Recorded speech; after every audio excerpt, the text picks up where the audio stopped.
Welcome back, my fellows, the place where we dive deep into the darkest mysteries and chilling true crime stories the world has ever known.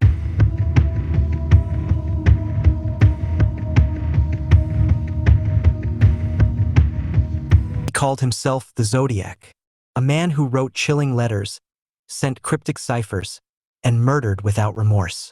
A man who terrorized California in the late 1960s and early 1970s, leaving behind a trail of bodies, fear, and questions that remain unanswered to this day. Unlike most killers, the Zodiac didn't just want to take lives. He wanted attention, power, and fame. And disturbingly enough, he got it. The name Zodiac Killer has become one of the most infamous in true crime history. He was bold, taunting both police and the press, claiming responsibility for multiple murders and threatening more if his messages weren't printed on the front pages of newspapers. He enjoyed being in the spotlight, and he craved the fear his words inspired. He wanted to be remembered not just as a killer but as a legend. But who was he? That's the question that has haunted investigators, journalists, and amateur sleuths for more than half a century. Was he a calculating genius hiding in plain sight? Or just a disturbed individual feeding off the chaos of the era? Despite decades of police work, endless theories, and even breakthroughs in DNA technology, the Zodiac's true identity has never been definitively revealed. In this video, we're diving deep into the dark and twisted story of the Zodiac Killer. From his first known murders to the cryptic letters that still baffle experts, from the brutal attacks that shocked California to the frenzy of media attention that made him a household name, and finally to the suspects and theories that continue to stir debate today. So lock your doors, dim the lights, and get ready, because this is the story of a killer who wanted the world to know his name. To truly understand the Zodiac case, we first need to step back in time to Northern California in the late 1960s. The San Francisco Bay Area was buzzing with cultural and social change. The counterculture movement was in full swing. Protests against the Vietnam War filled the streets. Music festivals like Woodstock captured the spirit of a generation. And the Summer of Love had recently turned San Francisco into a symbol of freedom and rebellion. But beneath the music, peace signs, and flower power, there was an undercurrent of unease. Crime rates were on the rise, political assassinations had shaken the country, and the idealism of the decade was clashing with the darker realities of violence. The Bay Area, in particular, became a melting pot of this contrast, youthful optimism living alongside very real fear. This was also a time before modern forensic science.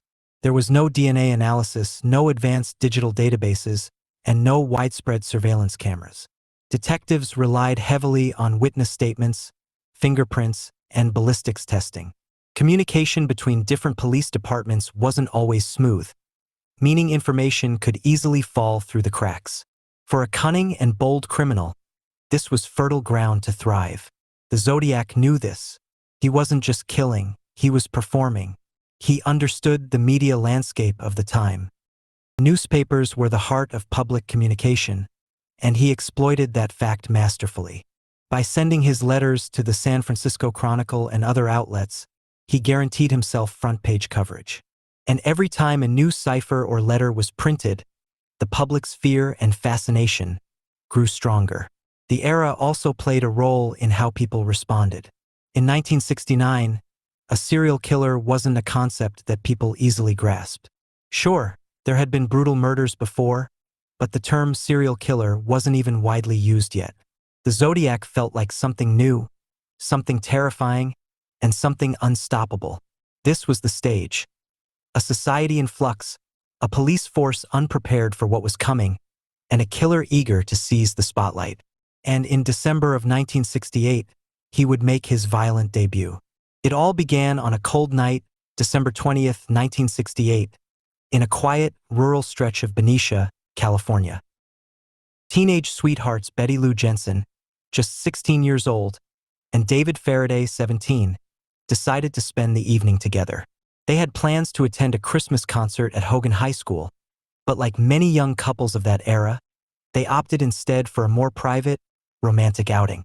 Around 10:15 p.m., the couple parked David's station wagon along Lake Herman Road, not the birthplace of one of America's most chilling crime sprees. What exactly happened that night has never been fully determined. But what we do know is chilling. Sometime around 11 p.m., another car pulled up beside David's station wagon.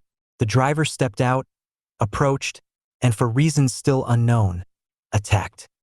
David Faraday was shot point-blank in the head as he exited the car. Likely trying to protect Betty Lou, terrified, bolted from the vehicle and ran. She didn't make it far. She was gunned down, shot 5 times in the back, and left lifeless on the ground. When their bodies were discovered, the crime stunned the community. Who could carry out such a brutal act on 2 innocent teenagers? And more importantly, why? At the time, police treated the murders as an isolated tragedy, possibly a crime of passion, a drug-related attack, or even a random act of violence. They had no idea that this was just the beginning. For months, there were no answers. The case remained unsolved, and the community mourned. Then, less than 7 months later, on July 4, 1969, the killer struck again. This time, the victims were Darlene Ferrin, a 22-year-old waitress and mother, and Michael Mageau, her 19-year-old friend. The pair drove to Blue Rock Springs Park, a quiet area on the outskirts of Vallejo, California, for a late-night chat. They parked in Darlene's brown Corvair, unaware that they were being watched. At around midnight, a second car pulled up beside them. The driver turned off his headlights, sat for a moment, and then suddenly drove away. But minutes later, he returned. This time, he parked behind them, stepped out of his vehicle, and approached the passenger side with a flashlight and a gun. Without warning, he opened fire. Both Darlene and Michael were struck multiple times. Michael, despite being gravely wounded, would survive. Darlene, tragically, would not. This attack was far more public, far more brutal, and it would become the moment the Zodiac Killer began to step into the spotlight. Because this time, unlike Lake Herman Road, he wouldn't stay silent. Soon, he would make his presence known to the world in a way no killer ever had before. Michael, though gravely wounded, survived. His survival would prove crucial, as he became one of the few people to ever see the Zodiac Killer up close and live to tell about it. But what made the Blue Rock Springs attack so significant wasn't just the brutality. It was what happened shortly afterward. Less than an hour later, a call was made to the Vallejo Police Department. The male caller spoke in a calm, detached voice. "I want to report a double murder. If you will go 1 mile east on Columbus Parkway, you will find kids in a brown car. They were shot with a 9mm Luger. I also killed those kids last year, goodbye." The chilling detail of the call revealed something terrifying. The killer of Darlene and David, the man responsible for the Lake Herman Road murders, was the same. And now he wanted the world to know. This phone call marked the first time the murderer directly inserted himself into the investigation. He wasn't content with just killing. He wanted credit, attention, and a reputation. In that moment, the anonymous attacker officially stepped into the public eye. Soon, he would give himself a name that would strike fear for decades to come, the Zodiac. Just weeks after the Blue Rock Springs attack, the killer revealed his true intention. Not only to murder, but to taunt, control, and terrify the public. On July 31, 1969, 3 nearly identical letters arrived at the offices of the Vallejo Times-Herald, the San Francisco Chronicle, and the San Francisco Examiner. Each letter was handwritten and began with the chilling phrase, "Dear Editor, I am the killer of the 2 teenagers last Christmas at Lake Herman and the girl last 4th of July. For the first time, the murderer publicly claimed responsibility for the attacks, removing any doubt that the cases were connected. But what set these letters apart wasn't just the confession, it was what came attached. Each letter contained 1/3 of a complex cipher, a coded message made up of 408 symbols. The killer demanded that the newspapers publish the ciphers on their front pages, warning that if they didn't, more people would die. This was no ordinary criminal. He wanted to play a game. The code itself was a mix of strange symbols, circles, and geometric shapes. The killer claimed that once solved, it would reveal his identity. The media frenzy began instantly. Readers across California, and soon the entire nation, were captivated by the idea of cracking the code of a killer who seemed to be lurking in plain sight. But the killer wasn't just cryptic. He was also arrogant. He taunted police in his letters, insisting that they would never catch him. He bragged about the murders and warned of future attacks. His words painted the portrait of someone who craved attention, someone who wanted to be more than just another murderer. He wanted to be a myth, a legend, a name whispered in fear. The newspapers did publish the ciphers, though not always as prominently as the killer demanded. The public dove into solving the puzzle, but it wasn't until August 8, 1969 that a breakthrough came. A schoolteacher named Donald Hardin and his wife, Betty, cracked the code from their home in Salinas, California. The message was disturbing, but not the grand reveal the killer had promised. Instead, the cipher read, "I like killing people because it is so much fun. It is more fun than killing wild game in the forest because man is the most dangerous animal of all." The killer compared his crimes to hunting, boasting about the thrill of taking lives. He also mentioned collecting slaves for the afterlife, hinting at a warped belief system. Most chillingly, despite promising to reveal his name, the cipher offered no such clue. It was all part of his twisted game. Then, on August 7, 1969, just before the cipher was solved, the San Francisco Examiner received another letter. This one carried a new salutation, one that would forever cement the murderer's identity in history. "This is the Zodiac speaking." It was the first time he used the name Zodiac. With it, he gave himself a brand, something unforgettable, something that would continue to haunt investigators and the public for decades. The murders were horrifying, but the letters and ciphers made them even more terrifying. The killer wasn't hiding in the shadows. He was standing in the spotlight, taunting the police, terrifying the public, and making sure that no one would ever forget him. By the fall of 1969, the Zodiac Killer had already proven himself to be a dangerous predator and manipulator of the media. But his crimes were far from over. In September and October of that year, he committed 2 more brutal attacks, ones that further cemented his reputation as one of the most chilling killers in American history. On the afternoon of September 27, 1969, college students Brian Hartnell and Cecilia Shepard were enjoying a peaceful day at Lake Berryessa, a scenic getaway northeast of Napa. They had laid out a picnic blanket near the water, unaware that their lives were about to change forever. Suddenly, a man appeared, a figure dressed in an unsettling costume that seemed pulled from a nightmare. He wore a black hood covering his head, similar to an executioner's mask, with sunglasses sewn over the eye holes and a white crosshair symbol drawn on his chest. In his hands was a gun and pre-cut lengths of rope. The intruder claimed he was an escaped convict who needed their car and money to flee to Mexico. He forced the couple to lie face down and tied their hands. But his story was a lie. Moments later, he pulled out a foot-long knife and stabbed them repeatedly. Cecilia was stabbed 10 times, Brian 6 times. Remarkably, Brian survived, but Cecilia died 2 days later in the hospital. What made this attack even more chilling was what came next. The killer calmly walked to Brian's Volkswagen Carmen Ghia and scrawled on the car door in black marker, "Vallejo, December 20th, 68, July 4th, 69, September 27-69-6:30 by knife." The dates referenced his previous murders, and the phrase "by knife" indicated his method this time. He then called Napa police from a payphone to report the crime, taking responsibility as if it were just another routine act. Less than 2 weeks later, the Zodiac struck again, this time in the heart of San Francisco. On the night of October 11, 1969, cab driver Paul Stein picked up a passenger in the city's theater district. The ride should have ended routinely, but when they reached the upscale neighborhood of Presidio Heights, the passenger pulled out a gun and shot Stein in the head. Unlike his previous attacks, this one happened in a densely populated urban area. Witnesses, 3 teenagers looking out their window, saw the killer wipe down the taxi and calmly walk away. They called the police immediately. Officers actually encountered a man matching the description nearby but dismissed him due to a communication mix-up. Days later, the Zodiac mailed another letter to the San Francisco Chronicle, and this one included something horrifying. a piece of Paul Stein's bloodstained shirt. It was undeniable proof that he was responsible.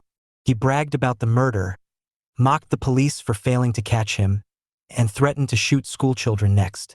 These two attacks showcased the Zodiac's unpredictability.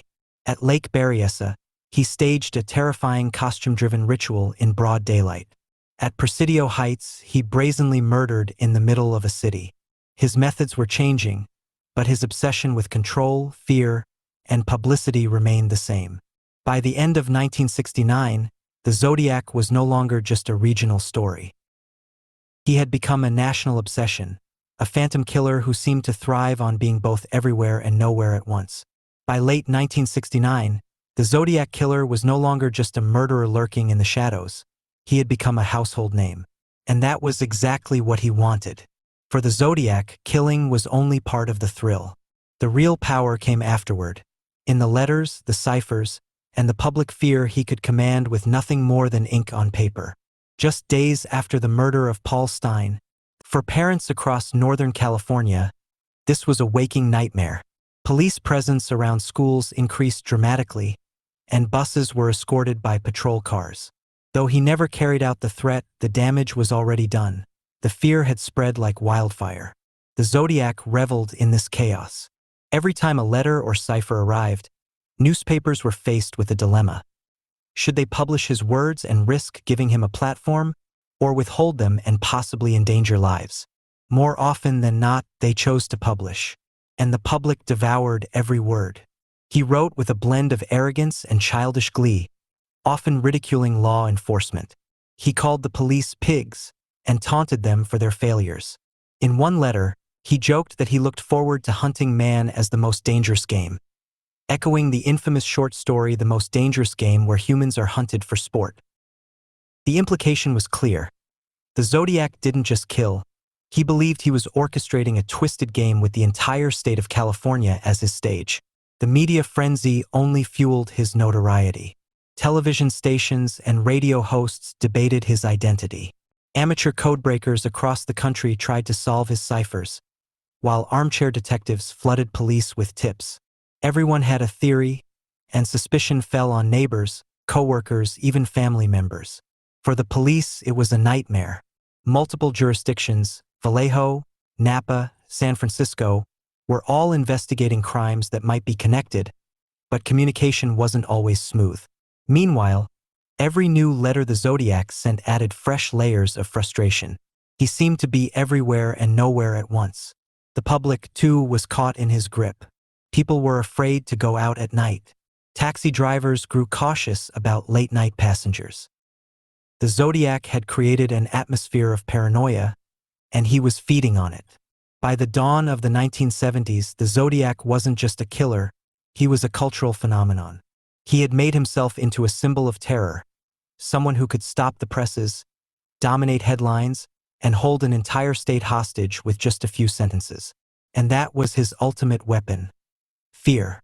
As the Zodiac's reign of terror stretched into the early 1970s, one burning question dominated every headline, every investigation, and every late-night conversation. Who was he? Law enforcement chased hundreds of leads, and countless names surfaced over the years. Some suspects seemed plausible, others less so, but none were ever definitively proven to be the Zodiac. The most famous suspect is Arthur Lee Allen, a convicted child molester and schoolteacher from Vallejo. Allen's background and behavior fit many aspects of the Zodiac profile. He owned a watch with the Zodiac brand logo, a circle with a cross through it, identical to the killer's symbol. He was known to be fascinated by cryptography and dark fantasies. A friend even reported Allen had once talked about wanting to hunt people with a gun and flashlight, eerily similar to the Zodiac's threats. In 1972, police searched his home and found disturbing evidence, but not enough to make an arrest. Handwriting experts also concluded his writing did not match the Zodiac letters. Allen would remain a prime suspect until his death in 1992, but no conclusive link was ever established. Other suspects include Richard Gajkowski, a journalist whose radical writings and background in the Bay Area put him on the radar. Some amateur sleuths noted similarities between his voice and the mysterious Zodiac phone calls, made to police and victims' families. Then there was Rick Marshall, a movie projectionist with a passion for puzzles and ciphers, who also lived near several attack sites. His handwriting was suspicious but never confirmed as a match. Over time, more names piled up. Lawrence Kane, who had a criminal record and medical issues that some claimed aligned with Zodiac's profile. Earl Van Best Jr., pointed out by his own son in a book, argued to be a likely candidate due to handwriting similarities and circumstantial links. Even more recently, groups of independent investigators have suggested suspects based on DNA traces, photographic comparisons, or digital sleuthing. Despite advances in forensic technology, the mystery persists. In 2018, the Golden State Killer was caught using genetic genealogy, sparking hope that the same method could unmask the Zodiac. In fact, investigators have obtained partial DNA samples from stamps and envelopes, but nothing definitive has tied them to a suspect yet. What makes the Zodiac case particularly frustrating is that no one piece of evidence ever closes the circle. Handwriting doesn't match, DNA is inconclusive, alibis sometimes check out, and motives remain murky. For every clue that points toward a suspect, there's another that seems to rule them out. And so, the Zodiac lives on in the realm of theories. Was he a cunning loner hiding in plain sight? A man obsessed with control and fear, who relished his role as puppet master over a terrified public? Or was he someone we've never even considered, whose name has never appeared on a suspect list? What is certain is this: the identity of the Zodiac remains one of the greatest unsolved mysteries in American criminal history. Decades after the Zodiac's last confirmed attack, his shadow still looms large over American culture. Few criminals have achieved such a haunting legacy without ever being caught. The Zodiac didn't just commit murders. He manipulated the press, terrorized communities, and inserted himself into public consciousness in a way that made him larger than life. The Zodiac's influence extended far beyond the Bay Area. Hollywood took notice.